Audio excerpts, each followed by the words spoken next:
going on? My name is NxckRxse. I'm a 21-year-old artist, originally from New Britain, currently stay in Plainville, Connecticut. My Instagram and my handles are all NxckRxse, so like NxckRxse with X's in the middle. Yeah, I've just been approaching like year 10 of doing this by myself out of my house, so it's getting exciting. I've been doing music since I was just about 12 years old. At like 8th grade, I started making my own beats and writing to them. I was already playing instruments and stuff before, but that was like the start. I grew up singing in like church choir, and like my mom would sign me up for like community choirs as a kid as like my outlet thing to do. I played sports and stuff too, soccer, basketball, ran, but like music was my thing, so I played multiple instruments in the school band and jazz band, and that was always like where I kind of thrived. I play piano too, so kind of putting all of that musicality together when I really like found hip hop as like the genre. When I heard it in middle school, when people put me on, I was like, that is the music that resonates with me, from lyrics, samples, everything. Earliest memory was Wu-Tang Triumph, like hearing that shit. That was like the song that I wanted to memorize and get right down, like bomb atomically, Socrates' philosophies and hypotheses, can't define how I be dropping these mockeries. So like that shit was like in my brain, and once I had that, it was like, I need to figure out how to take my music, make it myself, and put my words over it, and that's really what it's been going for ever since. You said how old you were? I'm 21.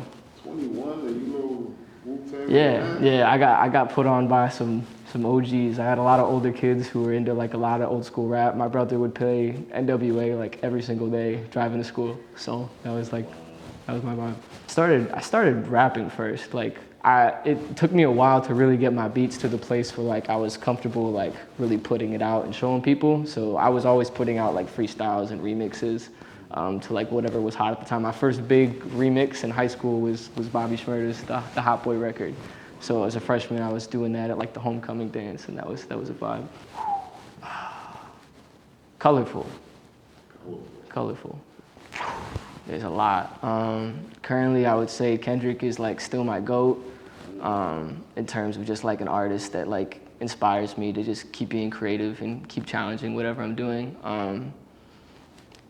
Trying to think, man. I listen to a lot of different music. I would say other people that I'm listening to on a consistent basis: Saba, Amine. I listen to a lot of other soulful music like Gary Clark Jr., The Roots, PJ Morton, stuff like that. So I try to keep it soulful too.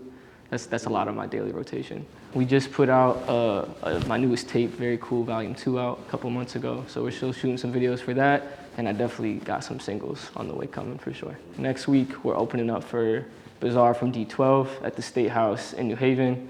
And then Saturday, July 16th, we're doing Vendorpalooza in New Britain. We're opening up for my boy Prolific in Meriden, and then we're also doing YTH Fest with Donzio P. So I'm super excited for that Saturday, and then that's all leading up to opening up for Ghostface at Toes with Full Blast, August 21st. I'm super excited for that. That's full circle, man.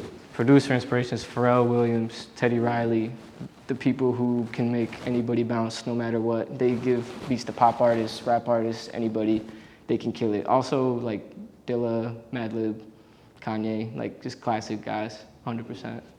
My personal pick for #1, and I understand if you disagree, like obviously there's a million picks that I should be saying or not saying. I would say my pick is To Pimp a Butterfly by Kendrick.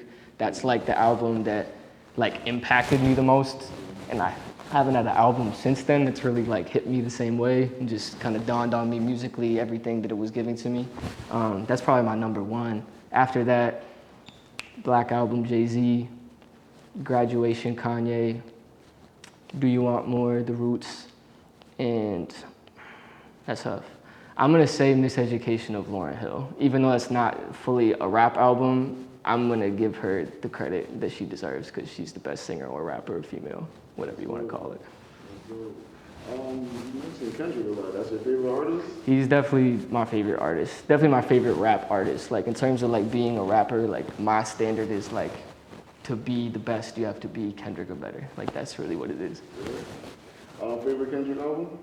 Definitely To Pimp a Butterfly. This new one is growing on me though a lot. I think Mr. Morale is a sleeper. I think obviously his albums start a lot of conversation, and that's what good music does. It's gonna make you feel a way one way or another. So I think that album is gonna go down as like maybe even more so than Butterfly. Like it could be like something that like really changed the culture and a lot of conversations about just regular shit for a lot of people. 3 artists I wish to work with. I would absolutely love to work with Isaiah Rashad at some point. I think me and Anderson .Paak have something long overdue. That man is also a huge inspiration. And I'd probably say No Name or Tierra Whack, just because I definitely appreciate like all female perspectives and they don't get enough love, and they're two of the most creative, like lyrical, forward-thinking artists I could think of on that front. If I got signed today, I think I can be whatever kind of threat that you want me to be. Like I make all of the music myself at this point. I love collaborating with people and I'm always willing to work with people and help people create their vision, but I've been producing, mixing, writing all my own stuff for almost a decade. I have done the shows, I've done being broke, I've done having people give me handouts and then offer me something and then take it right away from me. Like I've seen a lot of the BS that I think a lot of artists talk about, and I'm just kind of ready to reap the fruits of my labor at this point and just give people good music. That's really what all it comes down to for me. It's kind of funny, it's honestly not a specific meaning. I initially started when I was freestyling back in middle school with just like kids at the lunch table. They would call me Nicky Rose as a nod to Rick Ross. Like that was just like my nickname. They would call me Nicky Rose based off Ricky Rose. And then I went under a couple other different names when I was producing and doing stuff in high school, and I finally got to just Nick Rose. And you know, rose is my favorite flower, beautiful. Red's always been my favorite color, you know, and I see a lot, you know, me and a flower blooming. There's just a lot to like in there, so.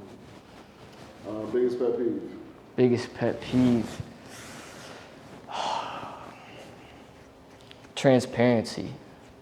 I think a lot of people, obviously everybody to a certain extent, but a lot of people put up unnecessary boundaries and barriers, especially like, you know, out in public, social media, whatever. I think a lot of people are getting used to like this facade of like a person that you're not, but you want to be to put up. And I think we just need to get back to people being weird in themselves and being willing to just vibe out with whoever and not hold up that ego so much.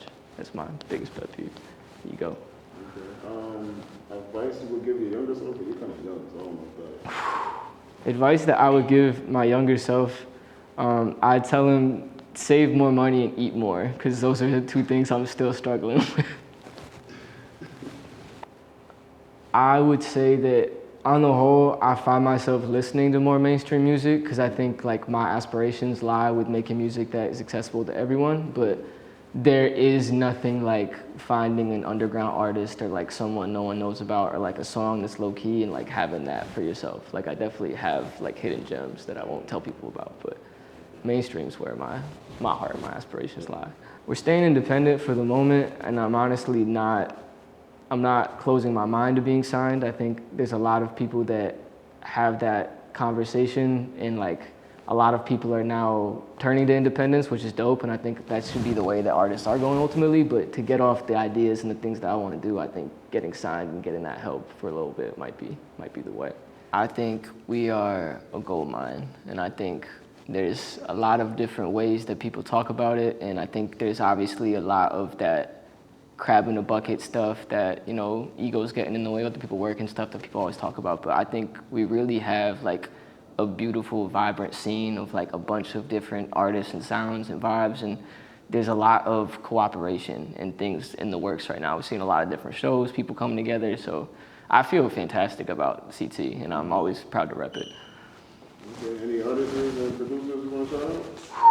Man, all of them, but if I could name a couple off the top, let's see, once again, we gotta shout out Chill Shump, the man. We gotta shout out Annoyed. We gotta shout out Donzi OP. We gotta shout out Sholey, Fuego Bass. We gotta shout out Trag the God, Old Wavy, Evander Blue, Chase Freeman, Smilo Crybaby, Say Curl, Karina, Bennett, Trey Moore. There's way too many names that I could say right now, and a lot of friends that I got, but everybody is killing it. Everyone's killing it. Just stay tuned. Once again, my name is Nick Rose. Stay tuned in with Tim Bryan. Much love.